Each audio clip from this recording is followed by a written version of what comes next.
Hello everyone and welcome to another Conan Exiles gameplay guide, where today we'll be covering a lid for your map, a weapon healing cap, some throwing knives that don't suck, and some technical armor crap. After a hard day of breaking rocks and slashing stuff, if you're anything like me, the last thing you want to do is repair your weapons and tools. Well, today, I'm going to show you how to passively repair every weapon and tool you own, bring you up to use your time and resources the way you want. Welcome back to the Exiled Lands. Barnes here. I'll be your guide, helping you get the most out of this amazing game. In Conan Exiles, you need every resource at your disposal to survive, build, and dominate.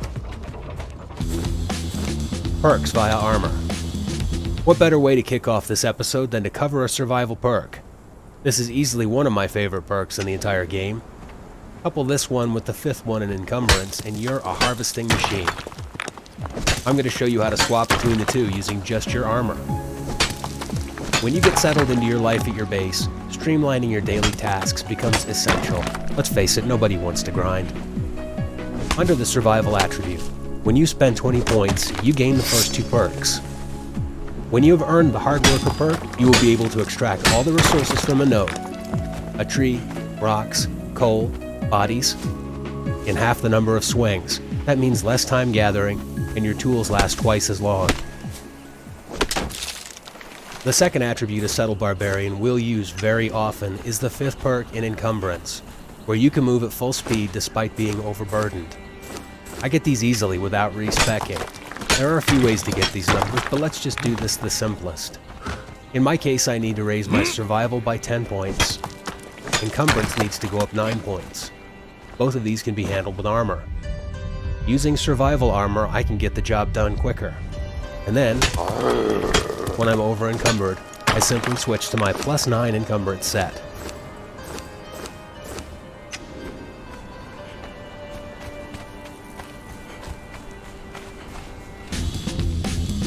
Passive weapon heals.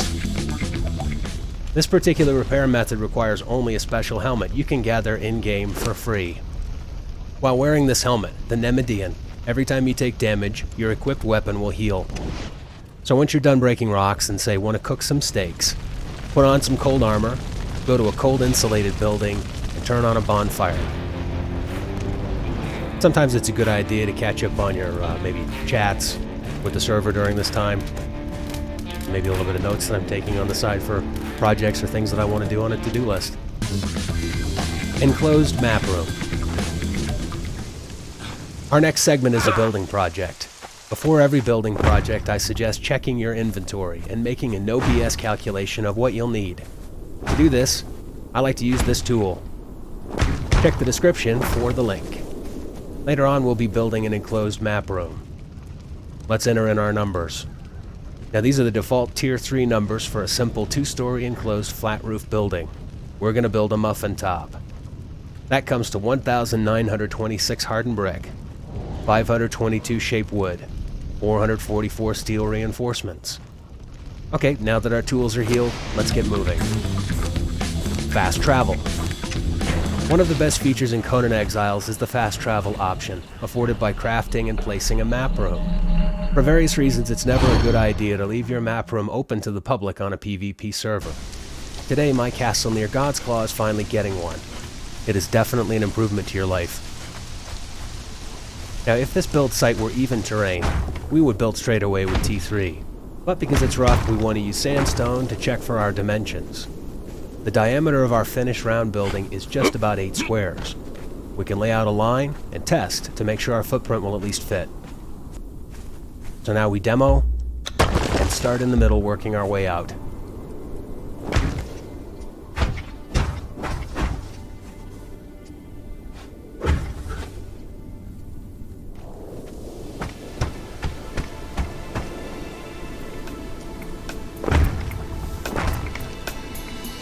And there's our dartboard.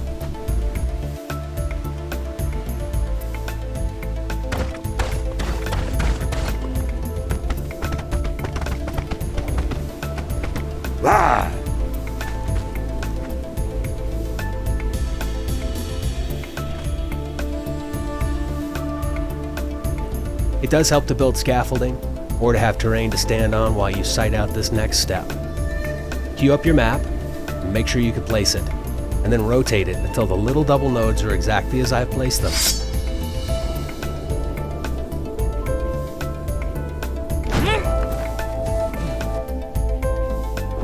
Once placed, check to see that you can put down pillars.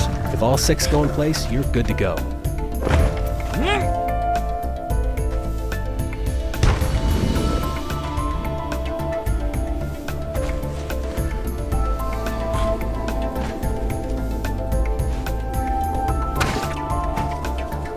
The rest is just filling in and making an entry.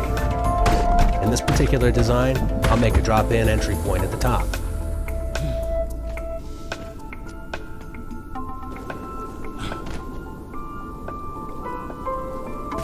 It's even easier if you don't place sloped roofs.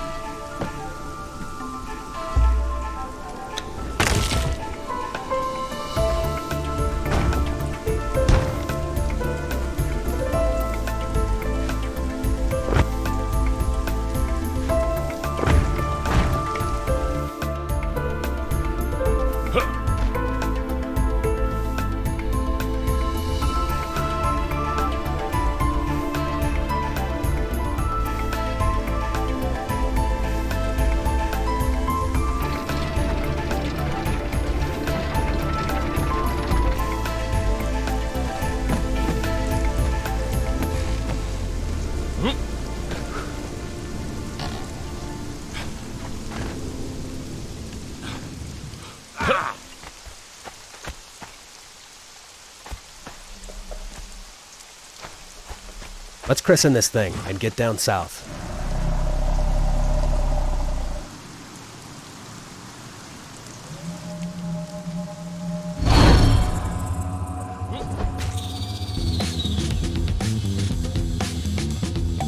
Weapon heel, helmet, and blades. I saved the best for last. Some might call it the most painful for last. It really does come down to random number generation. The RNG was very, very kind to my good friend the other day when we did try this out. So maybe we'll get lucky. The downside is it takes a bit of time. The upside is the present that you get from this boss is pretty darn good too.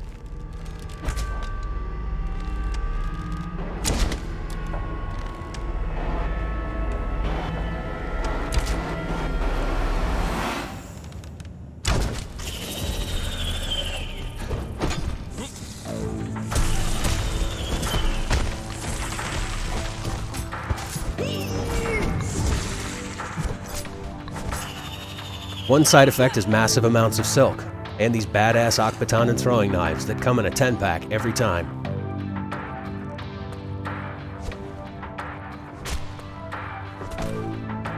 Essentially, you've got a boss to kill, and like most everything else, this boss takes 16 minutes to regen. A random chance you'll get this helmet, but there's plenty to do, and a nearby camp that also spawns a T4 bearer potentially every 16 minutes. And since I've got camps near here, I can also fill up on hearts. This process is made much easier and productive with a powerful enough thrall. I've got Starling leveling today. I think she might make it through 15 during this episode.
And there you have it, posing in front of the castle after a productive day in the Exiled Lands.